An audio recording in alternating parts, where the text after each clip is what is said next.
Onegaishimasu, bentornati ragazzi in questo nuovo episodio. In questo episodio voglio trattare un argomento veramente particolare e con questo video so che vado a trattare uno degli argomenti più controversi della pratica del karate in generale. La domanda a cui cercherò di dare risposta è semplice: serve o no la ripetizione dei kata ereditati dal karate? Allora, se cercate una risposta secca, sì o no, potete chiudere il video perché non è possibile rispondere a questa domanda senza prima fare un'analisi completa della questione. Ma vi prometto che durante il video e alla fine sì, ci sarà la risposta, ma per far capire bene a tutti di cosa parliamo dobbiamo fare chiaramente un ragionamento oggettivo. Prendiamo lo stile Shotokan per esempio, che ha visto la sua diffusione per opera del maestro Gigo Funakoshi, terzo figlio del maestro Gichin Funakoshi, che aveva iniziato a condurre i corsi al nuovissimo dojo Shotokan. Fino a quel momento il karate proposto dal maestro Gichin Funakoshi era un metodo che lui aveva studiato ad Okinawa e che prendeva il nome di Shorin Ryu. Era sostanzialmente un karate molto leggero, con posizioni alte, non forzate e senza uso di contrazioni muscolari, e comprendeva la pratica esclusiva dei kata e del makiwara. Il Kyon, ovvero le ripetizioni delle tecniche, non erano previste, così come lo studio del combattimento, e questo per scelta dello stesso maestro Funakoshi. Non c'erano esercizi legati al combattimento e non c'era studio di combattimento libero, esercizi però che sicuramente il maestro Funakoshi conosceva. Il dojo Shotokan fu costruito con i soldi donati proprio dagli allievi e anche il nome del dojo fu scelto proprio dagli allievi all'insaputa del maestro, che solo il giorno dell'inaugurazione il maestro Funakoshi vide l'insegna per la prima volta con il nome Shotokan all'ingresso del suo nuovo dojo. Il maestro Gigo Funakoshi assunse la direzione degli allenamenti, visto che Funakoshi a quel tempo aveva già 70 anni. Fino al 1943 Gigo apportò cambiamenti di tale portata che del vecchio metodo insegnato dal padre non rimaneva quasi più niente. In questo intervallo di tempo il maestro Gigo insieme al maestro Shigeru Egami modificarono definitivamente le strutture stilistiche, tecniche e i principi morali su cui si basava il vecchio karate di Okinawa.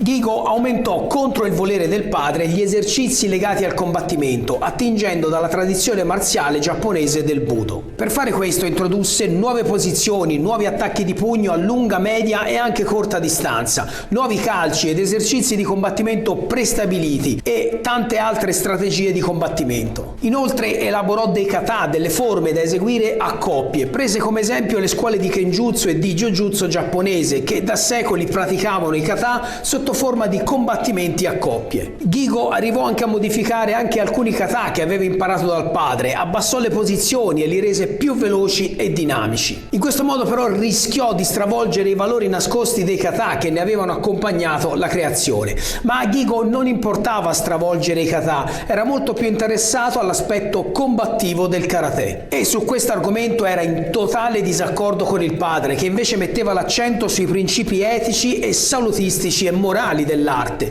Il problema nacque quando Gigo e il maestro Egami decisero di affrontare il tema dei kata usati per combattere. Dopo numerose prove, le soluzioni di combattimento proposte da questi kata secondo loro non funzionavano bene di fronte agli attacchi nuovi, ai nuovi attacchi di pugno, di calcio che adesso avevano ideato loro e che erano molto più profondi e potenti. Inoltre i calci introdotti da Gigo, per esempio, mettevano molto in crisi le parate incluse nei vecchi kata, perché non erano adatti a fronteggiare queste nuove tecniche di gamba con traiettorie che i kata non avevano mai considerato. Ricordiamo infatti che il karate di Okinawa prevedeva il solo uso del calcio frontale. Fu una scoperta un po' scomoda scoprire che in un combattimento realistico le soluzioni proposte dai kata non funzionavano del tutto. Scoperta che mandò in crisi Gigo Funakoshi e lo stesso maestro Egami, che si ritrovarono ad avere così un sistema di combattimento ed esercizi che però non erano utilizzabili appieno per il combattimento. Dopo svariati anni di appassionati studi e sperimentazioni, il nuovo stile prendeva forma e il sistema era valido davvero, al punto che lo stile di Gigo Funakoshi e del maestro Egami fu scelto dalla scuola militare Nakano come metodo di combattimento a mano nuda per i reparti d'élite dell'esercito giapponese. Ho già raccontato questo episodio in un altro video che ho pubblicato da poco e vi consiglio di vederlo se ne volete sapere di più. Il maestro Egami disse più volte in una intervista che loro a quel tempo non capivano del tutto le applicazioni proposte dai kata che venivano venivano loro insegnati. Fece così un viaggio a Okinawa per chiedere direttamente ai maestri dell'isola la spiegazione di alcune tecniche, di alcuni kata. Ma il maestro rimase meravigliato perché non ottenne risposte soddisfacenti. I maestri erano molto vaghi, gli dissero che loro non applicavano i kata, ma che li studiavano così senza farsi particolari problemi. Questa poca disponibilità al dialogo potrebbe essere avvenuta per la rivalità che l'isola di Okinawa aveva con i praticanti di karate del Giappone. La pratica dei kata è sempre un argomento spinoso. In molti anni di pratica e di confronto con altri maestri di karate di vari stili, molti mostrano forti dubbi sulla loro reale applicabilità. Sembra che molti maestri non credano proprio all'applicazione dei kata. Molti maestri invece non conoscono proprio i kata, ma nella maggior parte delle arti marziali la tradizione li obbliga a farli e a rispettarli. La domanda che dobbiamo porci è: che cosa si voleva trasmettere con i kata di karate? Abbiamo una risposta ufficiale. La risposta ufficiale è che il kata contiene le tecniche di difesa e di attacco applicabili poi in un combattimento reale. Sono tecniche nascoste da movimenti all'apparenza incomprensibili, ma alla fine nemmeno così nascosti in realtà, cioè allo scopo di garantire la trasmissione della scuola solo ai discepoli senza che gli estranei o peggio i nemici potessero capirne i segreti e poi chiaramente usarli. I kata venivano insegnati in modo non molto chiaro proprio per prevenire questa cosa. Una cosa che in Giappone si era già vista con l'era delle scuole samurai, questa doppia linea di trasmissione chiamata Omote e Ura. Omote e Ura è un aspetto tipico della cultura orientale, la ritroviamo ancora oggi in Giappone, anche nei comportamenti sociali dei giapponesi. Per esempio, per i giapponesi una cosa è quella che ti dico, e un'altra cosa è quello che penso veramente, e un'altra cosa è quello che voglio che tu creda veramente, e un'altra cosa è quella che voglio che tu capisca veramente. I kata erano dei combattimenti preordinati composti da più sequenze di attacco e difesa con soluzioni semplici per i primi 3 anni di addestramento, la cosiddetta parte Omote, cioè quello che si vede, o meglio, quello che si vuole far vedere, e più complesse e realistiche le tecniche diventavano invece in un secondo tempo. Ed ecco che arriva la parte Ura, cioè gli insegnamenti segreti e realistici della scuola. Questo stesso principio veniva adottato anche dai samurai, che avevano modo di provare sul campo l'efficacia delle tecniche apprese e sicuramente non potevano permettersi di dedicarsi a sequenze inutilizzabili o inefficaci in combattimento. E questo è chiaro, perché una tecnica che non funzionava, voleva dire perdere la vita. Nel sistema giapponese quindi il kata era un modo per provare e riprovare all'infinito, singolarmente e a coppie, le soluzioni che avrebbero trovato con maggior probabilità in un campo di battaglia o in un combattimento. Non c'era posto per cose inutili, per elementi spirituali, contava solo la praticità. Il lavoro si concentrava su poche tecniche ripetute però migliaia di volte fino a che il corpo non le avesse fatte proprie. Tale sistema, che oggigiorno si chiama Kion, all'epoca era chiamato invece kata. I kata venivano così praticati anche perché mantenevano il corpo sano e anche perché i kata costituiscono una forma di preparazione atletica di alto livello. I kata infatti rinforzano, rendono elastici muscoli, tendini e articolazioni, aumentano la coordinazione, l'equilibrio, insomma i kata fanno benissimo a tutto il corpo. Arriviamo a un dato di fatto: i kata avevano davvero all'interno delle soluzioni di difesa personale con colpi ai cosiddetti punti vitali, chiavi articolari, tecniche di proiezione e immobilizzazione. Ma queste tecniche applicabili di un kata erano tenute ben nascoste, cosa che ha reso molto difficile riconoscerli poi in seguito. Ho parlato di questo anche nel video dedicato a come si praticava karate nel 1800. Ogni maestro aveva di solito 1 o 2 allievi, non esistevano scuole marziali. Il maestro insegnava la forma in modo da non rivelare mai la vera natura del kata e veniva fatto solo con un allievo scelto come successore. Ma a loro volta anche gli allievi che non conoscevano la vera natura del kata un giorno sarebbero divenuti maestri e quindi avrebbero insegnato la forma incompleta che avevano appreso, aggiungendoci sopra anche i propri errori. Con questo metodo, fatto più per nascondere che per rivelare e con tutte le modifiche apportate negli anni ai kata, chiediamoci cosa può essere rimasto dei principi originari. Ancora oggi molti kata vengono continuamente cambiati da tantissimi maestri, c'è addirittura chi ne inventa di nuovi e il motivo è abbastanza semplice: questi nuovi kata e questi cambiamenti costringono gli allievi a partecipare a nuove lezioni di aggiornamenti per poter chiaramente apprendere l'ultima grande modifica che è stata fatta dal maestro, appresa chissà da dove poi. È un fatto storico che nel dojo Shotokan, il realtà non esisteva la pratica dei cosiddetti bunkai o applicazioni. Al dojo Shotokan non venivano quasi mai praticati i bunkai, ma solo i kata. E quindi da dove nasce il famoso bunkai che facciamo oggi? Abbiamo alcuni fatti storici che ci possono ricondurre a questo fatto. Il maestro Tsuka, fondatore del karate Wado-ryu, organizzò una manifestazione e voleva far vedere i kata del karate di Okinawa. Funakoshi però disse che loro praticando non avevano esercizi di combattimento da mostrare. Molti storici pensano infatti che mentisse solo perché non voleva mostrare quel lato del karate. Comunque il maestro Tsuka, in accordo con Funakoshi, si prese il compito di mostrare delle applicazioni dei kata da presentare al pubblico durante questa esibizione. Grazie alla sua profonda conoscenza del jiu-jitsu, infatti il maestro Tsuka era un insegnante di jiu-jitsu, in questa esibizione eseguì le tecniche dei kata applicate come difesa personale. Questa dimostrazione ebbe un enorme successo.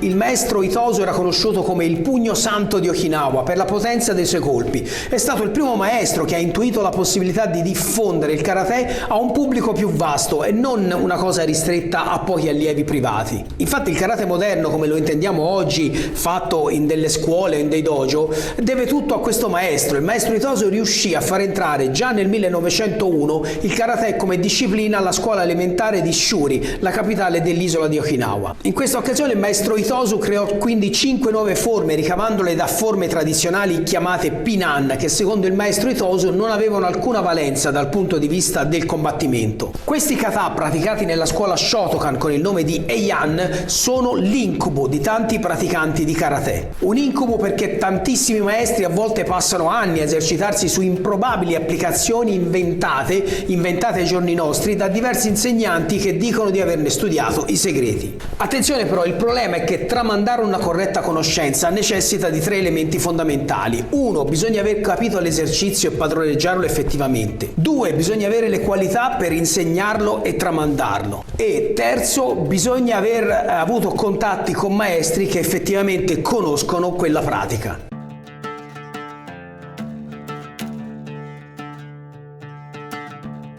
Lo stile Shotokan quindi storicamente è uno stile che nasce prevalentemente dal genio di Yoshitaka Funakoshi, ma Gigo non riuscì a completare l'opera per la sua prematura scomparsa e così ci troviamo di fronte a una disciplina contraddittoria, composta da vecchie e nuove posizioni e vecchie e nuove strategie aggiunte e sviluppate dopo la nascita di questo stile, combattimenti preordinati e liberi copiati dalle scuole di spada giapponesi, nuovi calci e nuove tecniche di attacco. Il tutto elaborato allo scopo di assimilare il karate agli altri sistemi di budo giapponese. Questo fu fatto perché lo stesso Funakoshi era continuamente criticato dagli allievi più giovani che cercavano subito un modo di imparare a combattere e non capivano l'utilità di studiare lunghissime sequenze ripetute a vuoto. Alla fine questo stravolgimento delle forme divise in maniera definitiva lo Shotokan dal karate di Okinawa. Karate di Okinawa dove ancora oggi si pratica un karate con posizioni molto alte, per esempio. La morte di Gigo è stata davvero un disastro per il karate Shotokan a quel tempo. Infatti il maestro Taji Kase, alla domanda su quali fossero i metodi di insegnamento al dojo Shotokan, rispondeva che loro praticavano Kyon eseguendo un passo avanti o indietro o ritornando ogni volta sul posto, cercando di aumentare il kime e la velocità di esecuzione degli attacchi e naturalmente studiare le tecniche di difesa. Una volta fatto questo esercizio passavano ad applicare le tecniche con un compagno, cercando di renderle il più possibile vicine alla realtà. Il lavoro sui kata, diceva il maestro Kase, era come lo stesso Kyon, ovvero si estrapolava una tecnica da un kata e si ripeteva 1000 volte fino a che non si riusciva ad applicarla. Insomma, si cercava il perfezionamento di una tecnica che era stata estrapolata dal kata. Il maestro Egami nel suo testo Karate The Way of Life scrive esplicitamente che i kata, nonostante la chiara descrizione dei movimenti, sono a volte di difficile applicazione. Lui stesso sapeva che sicuramente i kata avevano una precisa funzione e sapeva che i kata volevano sicuramente trasmettere qualcosa, ma per gran parte dei kata lui, che era un maestro, non sapeva quali queste soluzioni fossero. Quindi consigliava di praticare interpretando i movimenti, facendoli propri, dato che non c'era un'interpretazione unica e soddisfacente. Oggi vediamo i bunkai molto in voga in tempi recenti che sono palesemente di difficile, per non dire impossibile realizzazione, se non con un compagno molto collaborativo. E quindi a che serve un lavoro di questo tipo? I kata visti da fuori, se chiedete ad un praticante di qualsiasi altra forma di combattimento, vi sentirete rispondere che non si capisce a cosa serva passare ore e ore a praticare queste sequenze lunghissime a vuoto, invece di provare la tecnica con un compagno. Pratica che renderebbe la tecnica viva e adattabile alle varie situazioni, visto che cambiando compagno, per esempio, si cambiano le distanze, i tempi di reazione, le traiettorie, insomma, tutto cambia. Adesso che abbiamo tutto più chiaro, dopo questa incursione nella storia e nella pratica dei kata nel karate, vorrei lasciarvi la mia opinione, frutto di molte ricerche e di molte domande che mi sono fatto da quando pratico, a cui a volte è stato molto difficile dare delle risposte. E anche durante i miei viaggi in Giappone ho sempre visto le reticenze dei grandi maestri a darmi spiegazioni soddisfacenti e a volte soprattutto darmi delle spiegazioni sincere. Comunque, con il karate oggi ci troviamo di fronte a un sistema di combattimento che prende ispirazione dalle scuole di spada giapponese e che conserva e continua a avvalersi dei kata di Okinawa, che oltre a comprendere tecniche, posture e strategie completamente diverse, erano nati con altre finalità e quindi sono inadatti a costituire i fondamenti di questo sistema marziale. Se il maestro Yoshitaka Funakoshi fosse vissuto più a lungo, avremmo assistito a una diversa evoluzione dello stile. La mia opinione è che gradualmente le forme di Okinawa sarebbero state abbandonate e sostituite da forme di nuove creazioni. Sicuramente il maestro Gigo avrebbe sovrascritto tutto e le avrebbe rese più coerenti e funzionali al nuovo stile che lui stava creando. I kata di Okinawa hanno quindi ancora senso nella formazione di un allievo di karate? Dipende da molti punti di vista. Per esempio, un dirigente di una delle molte federazioni esistenti direbbe che i kata senz'altro sì, sono importantissimi, visto che senza kata la maggior parte delle gare sarebbero di colpo cancellate, mandando a casa maestri, arbitri, dirigenti, accompagnatori e anche qualche centinaia di campioni di varie federazioni. La mia opinione però è che i kata sono un valido sistema di preparazione atletico nella tradizione marziale giapponese. Questa cosa si chiama Renshu, ovvero addestramento del corpo e della tecnica allo stesso tempo. Uno dei problemi che possono creare i kata, secondo me, se non si conoscono bene fino in fondo, è quella di illudere, di mettere a disposizione del praticante delle soluzioni logiche ed efficaci per combattere, con esempi che però al fatto reale quasi mai sono soddisfacenti. È chiaro però che mentre facciamo un kata stiamo seguendo tecniche marziali, pugni, calci, spostamenti, ginocchiate, gomitate. C'è una grande chiave di lettura che porta per forza a immaginare che questi colpi possano essere portati anche in combattimento. Ma non sarà possibile capire veramente un kata se non si studia e non si applica in modo reale, come testimoniato dal maestro Kase. Il loro bunkai non era inventarsi una soluzione per ogni tecnica del kata, ma semplicemente prendere un movimento, ripeterlo e poi applicarlo subito con un avversario non collaborativo, cosa che oggi non viene quasi più fatto da nessuna scuola. Tutte le altre analisi forzate a volte obbligano i maestri a arrampicarsi letteralmente sugli specchi per riuscire a far quadrare una tecnica senza quasi mai riuscirci però.